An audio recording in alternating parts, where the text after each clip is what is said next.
Right, checking in with Canto 22 up to stanza 81, and I haven't checked in for the last ones because I've been doing this fairly short little things to try and get in all the activities of my day. So yes, we have got Rigurio and Bradamante having come up to this castle. They've been warned by the lady who wants them to go and save the youth who is condemned for probably execution for dressing up as a girl and sleeping with his true love. They need to get to him fast, but the quickest way is through this castle, which has four knights that come out and demand that the knight fight them. And when he loses, they take all his equipment and they take all his ladies' clothes. And why? Because Pinabello and his lady had this fate visited upon them, and the lady has decided that she needs revenge for this. So Guidon, all of the sons of the sons of Oliver, Sansonetto, and all that, they come along. They get taken by surprise or something like that. Basically, forced to swear an oath that they will accost all people coming by, and do fulfill this revenge for a good space of days. It's a certain space of days, basically, so she can have revenge on the world a thousandfold. And so, yeah, they arrive at the castle. An old guy comes out, tells them the terms, and he says, like, we're not doing, Rigorio's like, we're not going to do that. And Rigorio says, I'm going to face them, not Bradamante. And she has the passive play. She stands to one side. The first guy comes out. He defeats this guy. The other guys come out, and they're all like, we do not want to fight him. Just all three together. That violates the codes of chivalry. But as the narrator says about this lady, which they that cruel whore, the vilest ever born, is how the narrator describes Pinabello's paramour.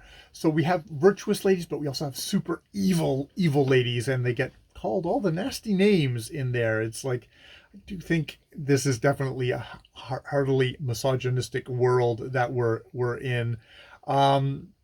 Says, like, yeah, you have to attack. So they attack. Now, at the same time, Pinabello comes out to accost the lady, not realizing until he gets close that he's riding up to Bradamante. And what's more, he's riding up to Bradamante on her horse, because as the text actually says, they reminds us,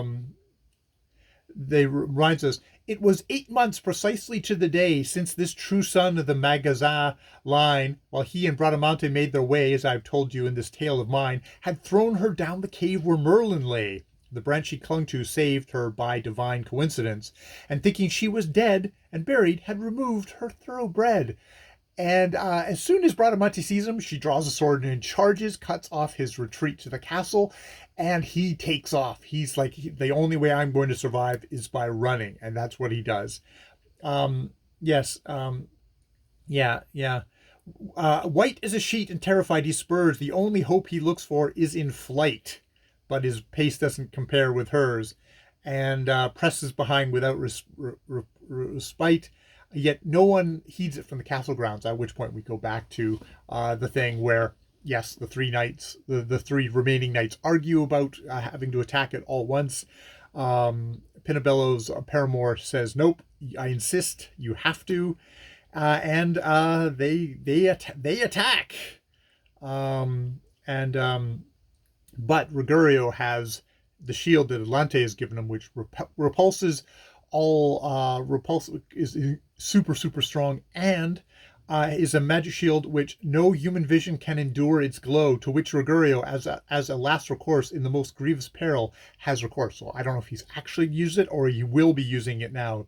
Probably he'll use it now and just knock all these guys unconscious and not have to kill them all, which would be a good thing, since they're actually good guys that are under this whole theme of this section seems to be people making vows that they kind of get extorted or extracted from them for reasons that maybe they don't actually like, but have to, because of their chivalric code, have to uphold them. Being good chivalric knights doing terrible things because you've been sworn to do it. Yes, that little conundrum. All right. I've been Jay. This has been Canto 22 up to stanza 81 by Orlando Furioso by Ludovico Aristo.